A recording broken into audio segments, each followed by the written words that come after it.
and that is to stop Josh Allen. 7 years of Josh Allen. Since he entered the league, this has mostly been the powerhouse offense, and he has been so great for so long it was time. One of my favorite movies of all time is Goodfellas. Before he was hurdling DBs and trucking linebackers or launching absolute nukes for the Bills, Josh Allen lived a shockingly quiet life on a farm. Despite being a freak athlete with a rocket for an arm, he was overlooked by every Division I college program in the country.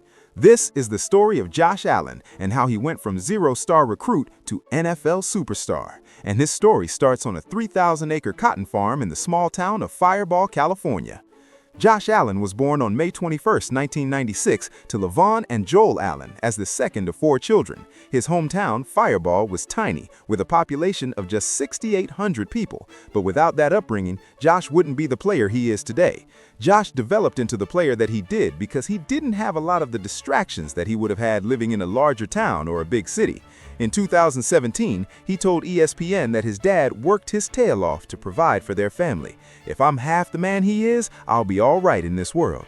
So Allen followed his dad's lead. This included hacking weeds, digging ditches, and moving irrigation pipes. They didn't grow up where they could just hop on their bikes and go to a buddy's house. Josh and his siblings had to figure out how to have fun on the farm. He'd also help his mother at their family restaurant, Farmer's Daughter. But, as you might have guessed, Josh kept himself busy with other hobbies outside the farm life. He played every sport in the book: football, baseball, basketball. He even swam in the summer. He was great at every sport he played. He led the Firebaugh High School basketball team in scoring and could throw a 90-mile-per-hour fastball. But because he played so many sports and was busy with practices in the farm, he didn't have time to attend high-profile football camps to get more exposure. It didn't help that Firebaugh was far from a football powerhouse. In fact, their rival school, Mendota, always destroyed them when they played. But that would all change once Josh Allen arrived and grew. When he started high school, Allen was listed at a skinny 6'3", 180 pounds, and he didn't even start until his junior year. However, those final 2 years, he balled out. His junior year included 26 touchdowns, leading his team to a 7-3 record, and they beat their rival Mendota for the first time in over 10 years. Then, his senior year was even more impressive, because Allen threw 33 touchdowns and just 5 interceptions, with the best record in school history. He ended his high school career throwing for 5,202 yards and 59 touchdowns. In fact, Allen is the only player in Firebaugh High School history to have his number retired. Completely turning around the fortunes of a historically terrible high school program had to have some weight in college recruiting, right? Nope, not at all. His competition was considered weak, so Allen received 0 Division I offers despite his stellar high school career. He did receive a walk-on option from San Diego State, but this came with no guarantee that he would get playing time. But even as a zero-star recruit, he still confidently said, "I'm not stopping until I hit the NFL." Now, Josh Allen could have stopped playing football then and there, but a man by the name of Ernie Rodriguez kept Allen on the field. He was the offensive coordinator at Reedley College and was the one coach who actually believed in Allen's ability on the football field. He saw something in the Firebaugh High School star, outside of him being ranked top 4 in the nation in diversified crop production.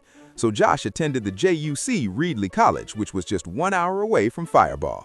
But even junior college started rough. Allen started his JUC career as a backup for the first 3 games.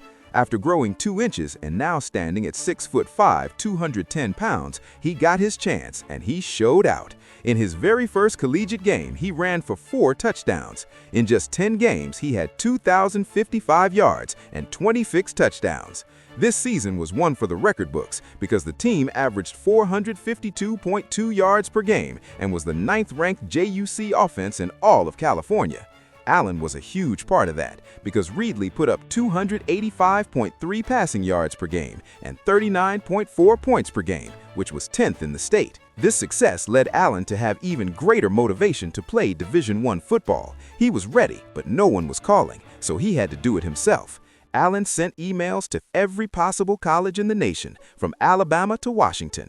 He held out hope. His messages included linking his football highlights. Plus, now he was even bigger, still 6'5", but now weighing 238 pounds. However, just 2 colleges came back with offers, Eastern Michigan and Wyoming. And here's where it got weird, because Wyoming scouted Reedley to one of his teammates, and they didn't offer Allen a scholarship until they found out they lost another prospect they wanted, Eric Dungy, who went to Syracuse. Then Eastern Michigan rescinded their offer after Allen visited Wyoming.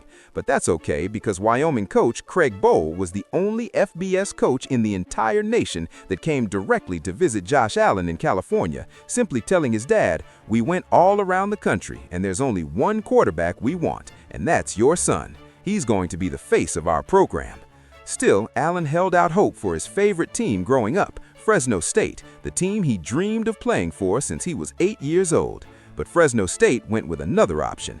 After they got a commitment from the smaller 175-pound Chasen Virgil, Allen emailed them, and they responded essentially saying they had their guy and wished him luck. So, off to Wyoming Allen went, with an even bigger chip on his shoulder. But this marked the beginning of an even more challenging chapter of his football career. In 2015, Josh started his career at Wyoming as the backup behind Cameron Kaufman, an Indiana graduate transfer. But it didn't take long for Allen to get his chance, because in the 2015 opener, Kaufman injured his knee, so Josh started the second game of the season, ironically against the team that passed on him, Eastern Michigan.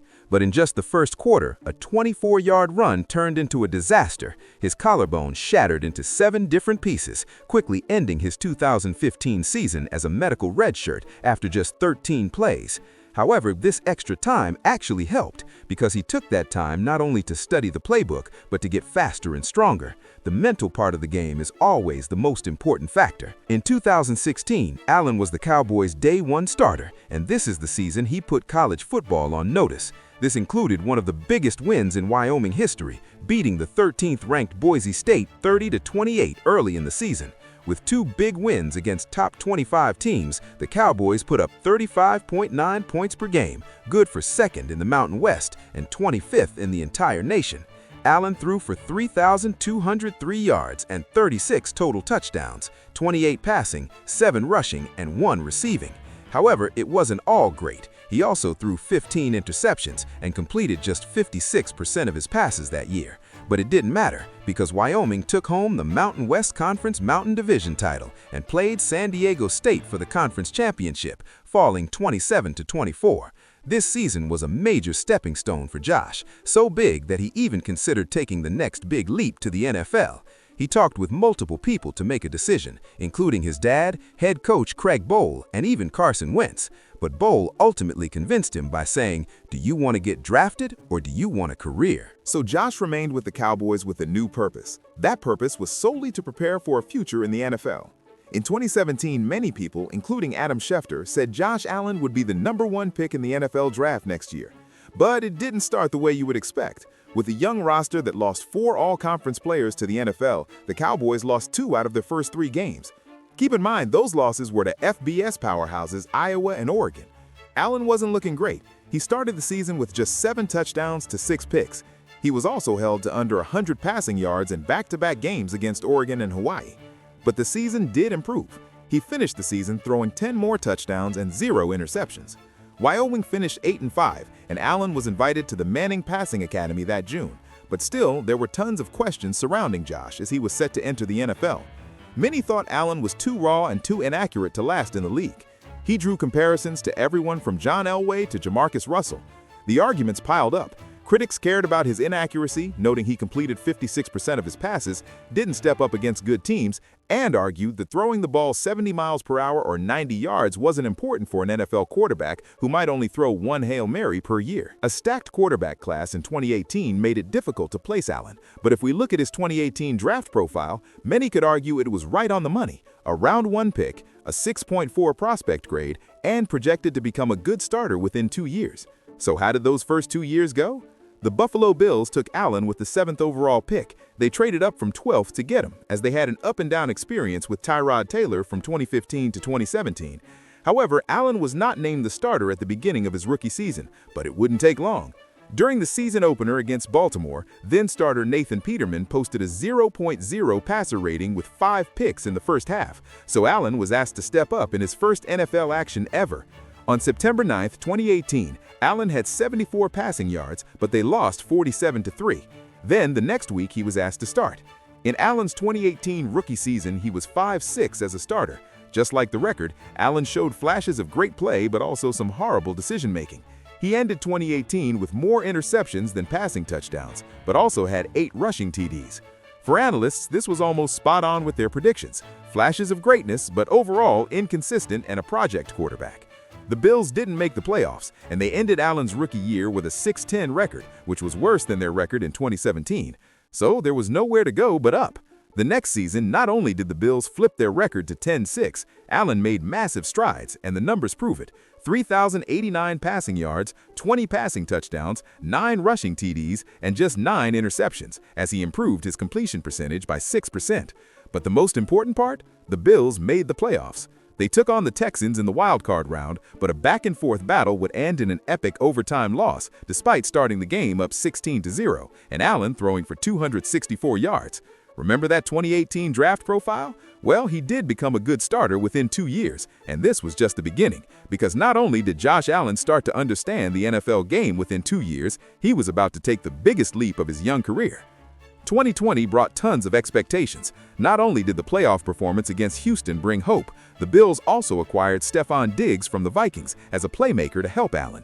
2020 started hot. The very first game of the year against the Jets, Allen had his first 300-yard passing game.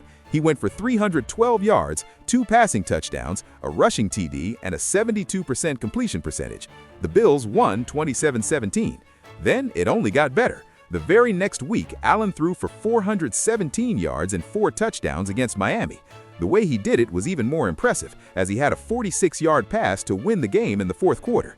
The next week, he had his third straight 300-plus yard passing game against the Rams to go with another 4 touchdowns.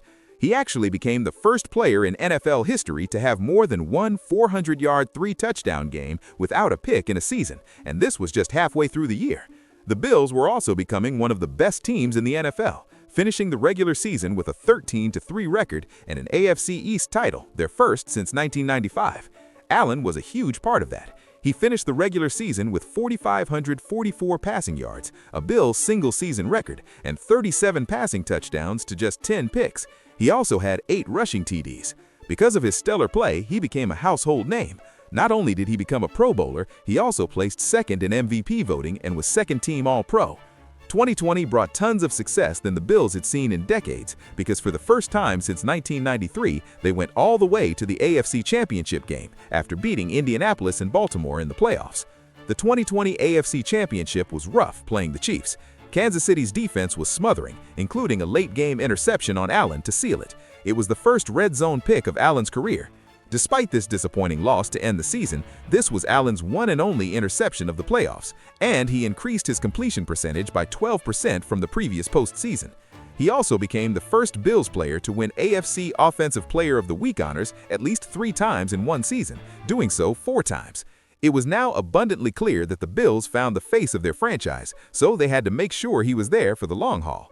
On August 6, 2021, Allen signed a 6-year, $258 million contract extension with the Bills, then making him the second highest-paid NFL player in the league at $43 million a year, and it included a then-record $150 million guaranteed. Now the money was there, and it was time for Josh to prove the Bills made the right decision by taking them to the next level. In 2021, he played like a superstar. In Week 2 against Miami, he passed 10,000 passing yards in his career. In Week 5 against Kansas City, he passed Jim Kelly for the most touchdown passes in Bills history through his first 4 seasons, 82 to Kelly's 81, and there were still 11 weeks left in his 4th season. Despite finishing the regular season 11-6, the Bills took home their second straight AFC East title. Allen had 4,407 passing yards, 36 passing touchdowns, and a career-high 409 completions. They would run into a familiar opponent. But first, the Bills played the first perfect offensive game against the Patriots, beating New England in the wildcard round 47-17 with a touchdown on every single offensive possession. Allen had 5 touchdown passes, which led them to another meeting with Kansas City in the divisional round. This game was an instant classic. The back-and-forth battle ended regulation with a 13-second field goal drive by the Chiefs, sending it to overtime. But this is where it got controversial, because Kansas City won the coin toss and immediately scored, winning 42-36. Josh Allen never got to touch the ball. Josh Allen was incredible. They lost, but they didn't deserve to lose. This gave way to a new rule that was introduced in the 2023 postseason, appropriately nicknamed the Josh Allen rule, giving the second team the opportunity to match if the first team scores. Despite this controversial end to a season, Allen set the highest passer rating in a single postseason in 2021 with 149.0. So now the question became, could Josh Allen keep getting better? The answer was yes, because in 2022, he just kept breaking records. Allen led the league in total air yards and in Week 5 had the longest pass play in Bills franchise history with a 98-yard touchdown pass to Gabe Davis, which was part of a 424-yard, 4-touchdown performance against the Steelers. The Bills finished that season 13-3, winning their third straight division title. Allen finished the season with 4,283 passing yards, 35 passing touchdowns, and 7 rushing TDs. After the emotional recovery of Damar Hamlin following his medical emergency in Week 17, Buffalo had all the motivation they needed leading into the playoffs. Josh Allen continued to roll. The Bills beat Miami in the wildcard game 34-31 with 352 yards and 3 touchdowns from Allen. But then a snowy divisional round matchup with Cincinnati ended their Super Bowl dreams. Now, the narrative around Josh Allen was whether or not he could ever get over the hump in the playoffs. Unfortunately, the negative vibes carried over into the start of the 2023 season. Not only did they fall Week 1 to the Jets, who had Zach Wilson take over after Aaron Rodgers tore his Achilles, but Allen also threw 3 picks. But Allen was able to steady the ship, finishing strong with 4,306 passing yards, 29 passing touchdowns, and the most rushing touchdowns by a quarterback ever with 15. He broke Kyler Murray's record for the most games in a season with both a passing and rushing touchdown, with 11.